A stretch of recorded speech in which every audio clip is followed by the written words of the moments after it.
नमस्कार, शपथ समाचार में आपका स्वागत है। पेश है आज की प्रमुख खबरें। उत्तर प्रदेश सरकार की एक जिला एक व्यंजन यानी ODOC योजना को लेकर अब सियासत तेज होती नजर आ रही है। बरेली में ऑल इंडिया मुस्लिम जमात राष्ट्रीय अध्यक्ष मौलाना साहबुद्दीन रजवी ने योजना से नॉनवेज व्यंजनों को बाहर किए जाने पर नाराजगी जताई है। उन्होंने कहा कि सरकार को लोगों के खान पान में दखल देने का अधिकार नहीं है और हर नागरिक को अपनी पसंद का भोजन करने की आज़ादी संविधान देता है। मौलाना साहबुद्दीन रजवी ने कहा कि सरकार योजनाएं बना सकती है, लेकिन यह तय नहीं कर सकती कि लोगों को क्या खाना चाहिए और क्या नहीं। उन्होंने कहा कि भारत का संविधान हर नागरिक को खाने पीने, पहनने और अपनी जिंदगी अपने तरीके से जीने की आज़ादी देता है। ऐसे में अगर किसी खास तरह के व्यंजन को योजना से बाहर किया जाता है तो इससे गलत संदेश जाता है।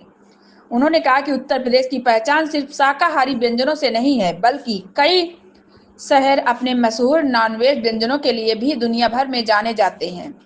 उन्होंने लखनऊ के कबाब और बिरयानी का उदाहरण देते हुए कहा कि ऐसे व्यंजनों को नज़रअंदाज करना प्रदेश की खान पान संस्कृति के साथ न्याय नहीं होगा।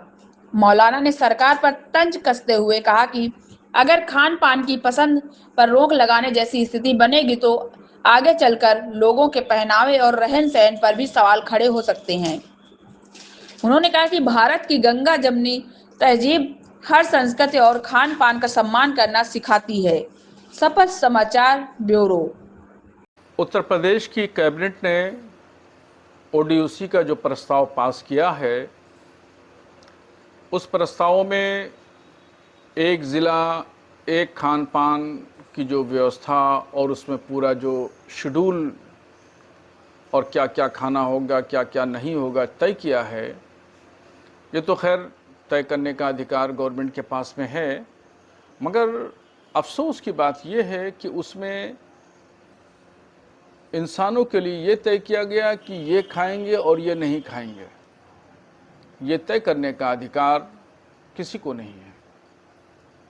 संविधान हर शख्स को आज़ादी देता है, खाने पीने की, चलने फिरने की, कपड़ा पहनने की, काम करने की, हर एतबार से संविधान ने सबको आज़ादी दी है।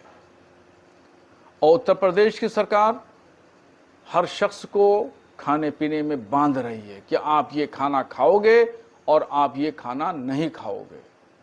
ये कैसा मानवता का पाठ पढ़ाने वाली सरकार है, जो इंसानियत के जहन, मिजाज, उनकी सोच और फिक्र पर पाबंदी लगाना चाहती है, उनके खाने पे पाबंदी लगाना चाहती है। फिर उसके बाद में क्या होगा कि एक ज़िला और एक कपड़ा, यानी अब कपड़े के भी रंग तय कर दिए जाएंगे कि आप ये कपड़ा पहनेंगे और इस कलर का पहनेंगे, इसके अलावा और कुछ नहीं पहनेंगे। फिर उसके बाद में क्या होगा, तीसरा पड़ाव क्या होगा, एक ज़िला एक मकान, मकान का भी डिज़ाइन और उसका कलर तय कर दिया जाएगा कि आप इस तरह का मकान बनाएंगे और ये इस कलर से उसकी पेंटिंग करेंगे।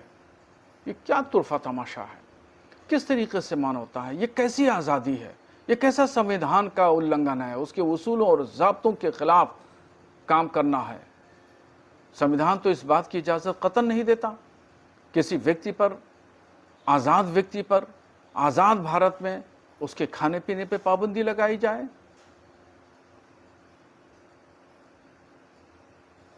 आप देख रहे हैं शपथ समाचार।